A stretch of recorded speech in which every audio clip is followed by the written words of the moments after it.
recklessly approve inadequately tested, potentially dangerous vaccines and other drugs if ever the Secretaries of Health and Human Services or Defence Department declare a national emergency, whether or not one exists, and regardless of whether treatments available are safe and effective. Around $6 billion or more will be spent to develop, produce and stockpile vaccines and other drugs to counteract claimed bioterror agents. So as far back as 2004, they basically set this up, you see, back then. So all they're going through now is a routine. These guys, once they've set something down in paper, will never change their ways. They'll go step by step right through the whole thing. It says the Public Readiness and Emergency Preparedness Act slipped under the radar when George Bush signed it into law as part of the 2006 Defense Appropriations Act, H.R. 2863. It lets the HHS Secretary declare any disease, an epidemic, or national emergency requiring mandatory vaccinations. Isn't that beautiful? Hey? The land of the free? Oh. Nothing in the Act lists criteria that warrants a threat. Also, potential penalties unspecified for those who balk, but very likely it include quarantine and possible fines. So, we're really on a roll, as I say, going through a formula, a predetermined formula, and these guys have all set it down in stages, and I don't know what would knock them off the pathway.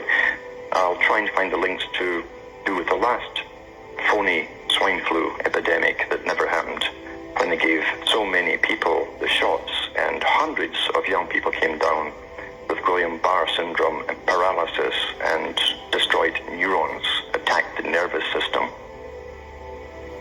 Often, as I say, it's these adjuvants that they put into it to supposedly speed up the process of your own immune system taking over and emulating or creating an antibody to this particular virus. That's how it's supposed to work. So these things, it's supposed to speed it up. What they do is attract more blood to the site where you've been injected, under the theory that more antibodies will come, find the other type, like in this case it's going to be the flu, it's along with it, the H1N1, and then copy that as well. The problem is, as I've found before, when they were using squalene at one point, I don't know if they still are, they could very well be. Squalene has molecules in it which emulates molecules you have in your body, but only in certain joints in your body. So when it's finished, when your antibodies have finished off killing off the squalene in your body, it looks for more. Where does it find it? Inside the synovial joints, and you come down with rheumatoid arthritis, and it attacks those joints for life. They don't like to tell you this stuff, do they? They really don't. There's aluminum oxide in it too. There's a whole bunch of stuff they use for this. Never mind the fact they're using fetal tissue and all the rest of it. That used to be called cannibalism, taking someone else's, it doesn't matter if you eat it or inject it, and it's still cannibalism. And all the experts, as I say, work for these big corporations. What a sweet deal. And they're on the boards of governments getting 2 paychecks, like the one I read yesterday, last night, for Britain. It's really something, isn't it? And don't forget, we should all be paranoid because we've had the bigwigs on mainstream media for a long time now demanding to bring the populations down. Paranoia? You're damn right. You're damn right.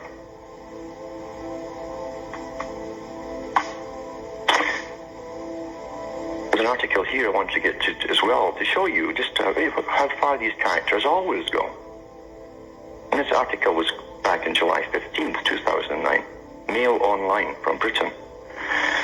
And for those who still have a memory and remember Dr. Kelly, who was going to come out and expose a lot about the nonsense of Britain going to war with Iraq because of inside information. He worked inside government departments. He worked in the bacterial warfare departments in a joint project with Israel and Britain, where they worked on ethnic-specific diseases. And they found him supposedly with slashes on his arms in a forest. He predicted that would happen. He said, you'll find me in a forest. Before the trial hearing came up, the big one came up. And he was right. They found him. Kelly did not commit suicide, insist 13 doctors.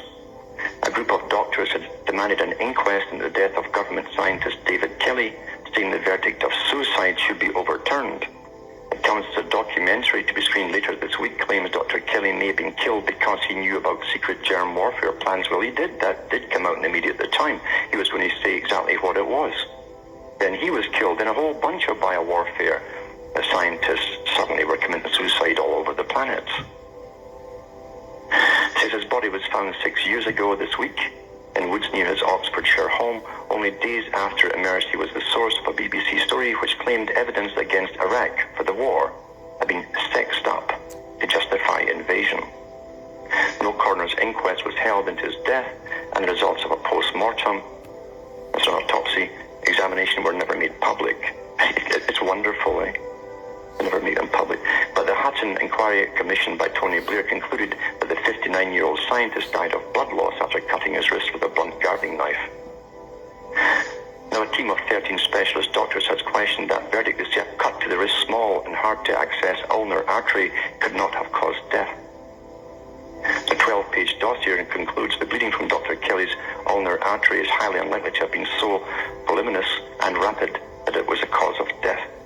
Advise instructing solicitors to obtain an autopsy report so that the concerns of a group of properly invested or interested medical specialists can be answered.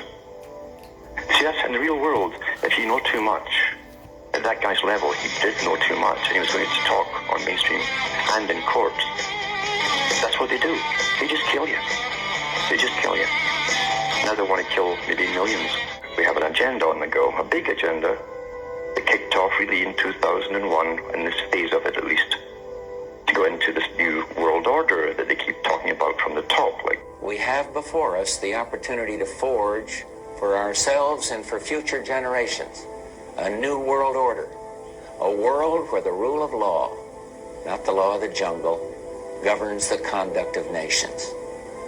When we are successful, and we will be, we have a real chance at this new world order, an order in which a credible United Nations can use its peacekeeping role to fulfill the promise and vision of the UN's founders.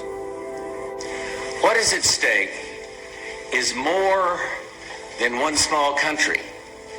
It is a big idea, a new world order, where diverse nations are drawn together in common cause to achieve the universal aspirations of mankind: peace and security, freedom, and the rule of law. Such is a world worthy of our struggle and worthy of our children's future. And now we can see a new world coming into view. A world in which there is the very real prospect of a new world order. In the words of Winston Churchill, a world order in which the principles of justice and fair play protect the weak against the strong. A world where the United Nations, freed from Cold War stalemate, is poised to fulfill the historic vision of its founders. All these new challenges are bringing together about the biggest restructuring we have ever seen, not just of the global economy, but of the global order as a whole. And 200 years ago, a famous British Foreign Secretary said that the new world had been called into existence to redress the balance of the old. In 1990, another old world ended, dominated by the Cold War, and people talked then, in 1990, of a new world order. What they actually meant then was a new political order. And what was not foreseen then, but is obvious now from everything that we see and do, what we experience in every day of our life, is the sheer scale and speed and scope of globalization.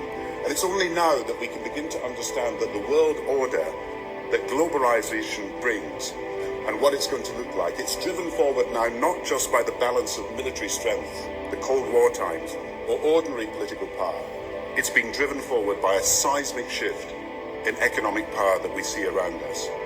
But what does the new world order mean for countries like ours who are looking to succeed? I suggest that the countries that are going to succeed are those that combine flexibility, free trade, open markets, with proper stewardship of the environment, an investment in education, infrastructure, and innovation.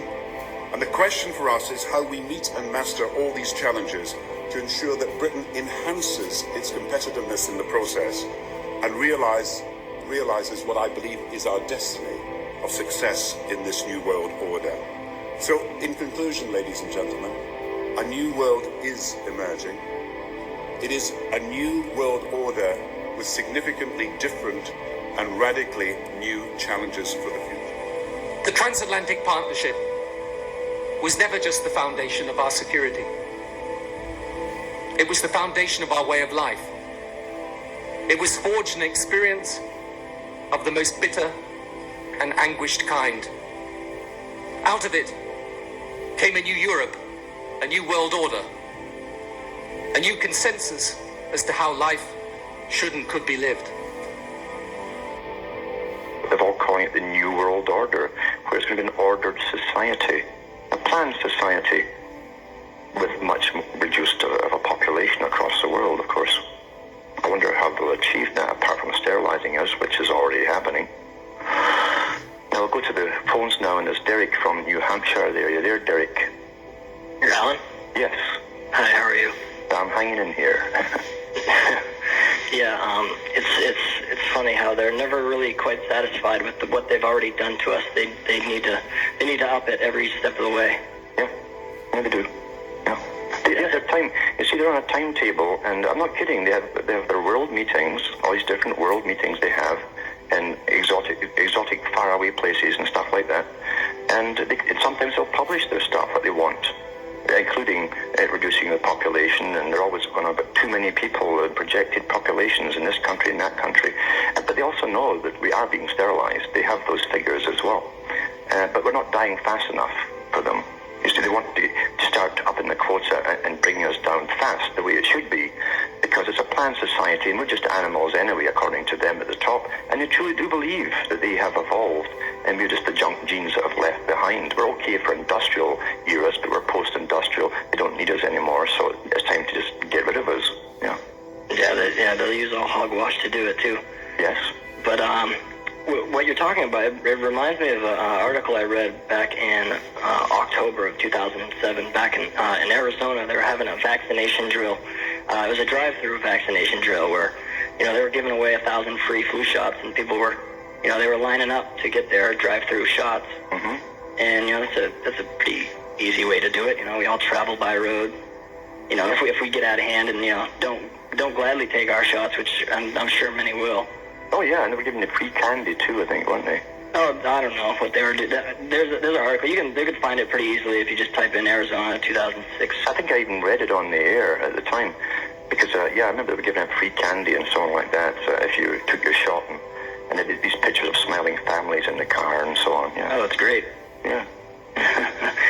It's astonishing, but yeah, they have been training the public for years now to just go and get your flu shot. But that last slide, I say, if you look into that site with the PDFs, it tells you the statistics and so on, that literally every flu shot that's ever been given, when it's been studied and looked back on, and they've got all their figures there, it's never done a bit of good at all. And in fact, it's caused a lot of harm. But it's done no good. It hasn't prevented anybody from getting the flu. So this stuff is junk. I'm more concerned of what it does do to you outside of the flu realm. What does it really do to you? And I know what it does to you. It does give you crippling diseases. Certain people will come down faster than others according to your gene type. And they know this at the top as well. Oh yeah, and we know it too. Mm-hmm. Yeah, and they got the HD TV to probably help it along as well. Yes. Oh yeah. Everything's working now on. It's their world. You see, it's their world, and they just train the public. That's what so many of the different authors I've quoted say. We train the public, and they do. They train the public, and unfortunately, it works. Nice talking to you, Alan. Thanks for calling.